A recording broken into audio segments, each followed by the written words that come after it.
Okay, big news before we start off. Of course, Rui Hachimura, young wing forward for the Washington Wizards, recently got traded for Kendrick Dunn and 3 future second-round picks from the Los Angeles Lakers. Thanks to remaining first-round picks are 2 for the rest of the decade.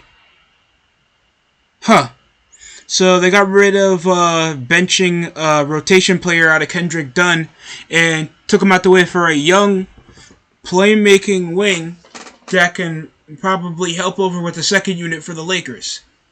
Now, if you guys haven't noticed about the Lakers, they've even we'll point it out to the to the fact that they have lost Anthony Davis due to injury.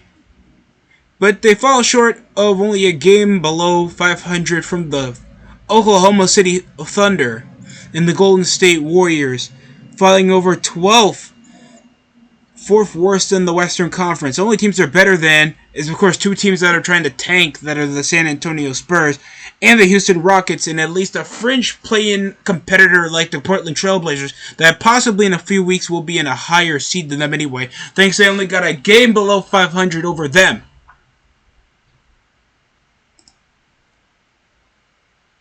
And this is possibly going to just branch out to just mediocre play for whatever branch of play styling that the Lakers still have in their system to trade in 2023, 2028. That is less favorable. And of course, the 2029 draft to make it turn into future great young talent for the Wizards. And this is possibly the most roundabout trade that at least is I guess more notable than whatever else is happening, because we only got under 2 weeks before the deadline starts. It starts to close up, and we only had 2 moves happen since September 30th over the beginning of the season. Before the beginning of preseason even happened, over the Houston Rockets and Oklahoma City Thunder trade, literally trading a bunch of rotation players. And we had just a buyout over a trade pick just for Noah Valley to go to the San Antonio Spurs so Boston can just branch out more young talent that will possibly make them choke in the conference finals. So, I don't know. I have nothing against Rui Hachimura. He seems like a tolerable talent. But just dependent on how Kendrick Dunn was doing, this season he's only played 39 games. The majority of the rotations that he got, and he barely even averages around 7 points. So either, I don't know. Kendrick Nunn has kind of been mid. Out of most can he do, he's average to distribute. He's barely played most of his games, or started, over his second unit. Westbrook mainly patrols over the second unit because he's a 6-man, and he's way better at actually moving out the ball. And just knowing, like, Hachimura can do a lot more, I could at least see the upside. But 3 second-round picks, just to compensate over Hachimura's trade values, insanity for how mediocre this Los Angeles Lakers team has been over this regular season, guys. And we're nearly halfway through. Deadline's about to close out in the All-Star weekend. Anthony Davis possibly won't be coming until possibly around late January or early February. So that's the only thing coming up that Hachimura could be actually used in the Lakers system on offense. Defensively, Lakers still have an issue with that.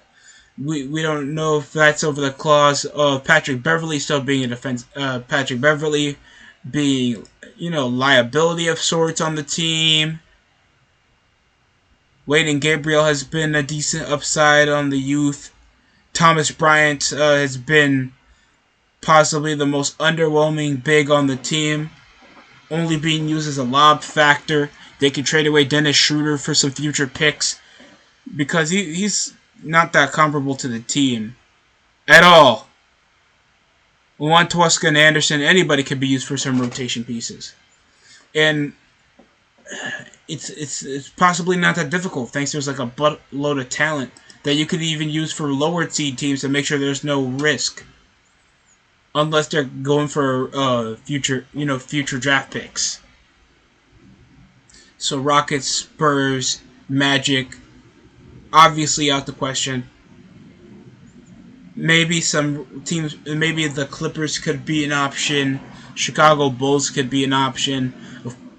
Of course, when people thought about the Wizards trade over with the Los Angeles Lakers, it would be trying to regain Kyle Kuzma for trading away Westbrook. But no, they couldn't even get over KCP that went over it with a contender with the Nuggets.